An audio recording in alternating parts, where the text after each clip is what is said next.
বর্তমান জেনারেশন নাকি খুবই দুর্বল, অল্পতেই এরা ভেঙে পড়ে, এদের নাকি ধৈর্যও নেই। কিন্তু কখনো কি ভেবে দেখেছেন এমনটা কেন হচ্ছে? আসলে আমরা বাস করছি এক ইনস্ট্যান্ট দুনিয়ায়। 2 মিনিটেই খাবার, 1 ক্লিকেই বিনোদন।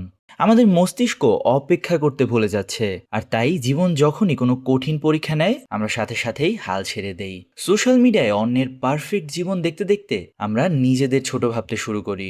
শত শত বন্ধু থাকা সত্ত্বেও দিন শেষে আমরা যেন খুবই একা। আর এই একাকিত্বই আমাদের ভেতর থেকে কুরে কুরে খাচ্ছে। আচ্ছা, এইসব বাদ দিন ভাই, নিজেকে খুঁজুন। এই জেনারেশন দুর্বল নয়, এরা শুধু ক্লান্ত।